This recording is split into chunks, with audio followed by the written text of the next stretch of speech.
Assalamualaikum warahmatullahi wabarakatuh. Saya Firdesjani dari kelas 11 MIPA 3, absen 25, akan menjelaskan tentang dinamika rotasi.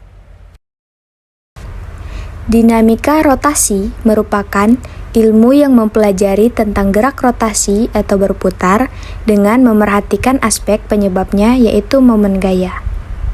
Apa ya akibat yang disebabkan oleh momen gaya? Momen gaya dapat menimbulkan percepatan pada sudut. Momen gaya atau torsi merupakan kecenderungan suatu gaya untuk memutar benda terhadap poros putarnya. Untuk mencari torsi, kita dapat menggunakan rumus R dikali F, di mana R merupakan panjang lengan momen dan F merupakan gaya. Di dalam torsi, terdapat poros putar, kemudian terdapat lengan momen, di mana lengan momen merupakan jarak dari poros putar ke perpanjangan garis gaya. Kemudian ada gaya, yang memberikan dorongan agar benda dapat berputar. Arah dan posisi gaya terhadap lengan momen dapat menentukan arah putar benda. Benda dapat bergerak berlawanan arah jarum jam maupun searah dengan jarum jam sesuai dengan arah dan posisi gaya terhadap lengan momen. Contoh torsi dalam kehidupan sehari-hari seperti saat membuka pintu. Pada saat membuka pintu, engsel pada pintu menjadi poros putar atau disebut dengan R. Saat membuka pintu, kita memberi gaya atau dorongan pada pintu sehingga pintu dapat terbuka atau berotasi. Dorongan atau gaya tersebutlah yang kita sebut dengan F. Kemudian, panjang lengan momen dapat kita lihat dengan mengukur panjang engsel ke perpanjangan garis gaya, di mana posisi kita mendorong atau memberikan gaya terhadap pintu. Cara menghitung torsi pada saat membuka pintu, jika diketahui gaya pada saat membuka pintu yang diberikan sebesar 10 Newton dan panjang lengan momen sepanjang 1,5 meter, maka berapakah momen gaya atau torsi yang terjadi pada pintu? Ingat rumusnya, yaitu R dikali F, di mana R diketahui 1,5 meter, kemudian F 10 Newton. Maka, torsi benda tersebut atau pintu tersebut adalah 15 Nm. Nah, itu tadi merupakan cara menghitung torsi jika gayanya lurus terhadap lengan momen. Lalu, bagaimana ya cara menghitung torsi jika gaya yang diberikan tidak lurus atau miring? Jika gaya yang diberikan tidak lurus atau miring seperti pada gambar, maka akan terdapat sudut kemiringan.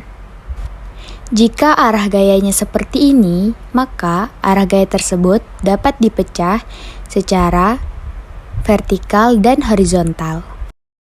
Gaya vertikal dapat kita sebut dengan Fy dan gaya horizontal dapat kita sebut dengan Fx. Komponen gaya yang dapat menyebabkan torsi adalah komponen gaya Fy. Apakah rumusnya sama dengan gaya sebelumnya? Jawabannya tidak ya. Untuk komponen gaya Fy, kita dapat menggunakan rumus F sin theta.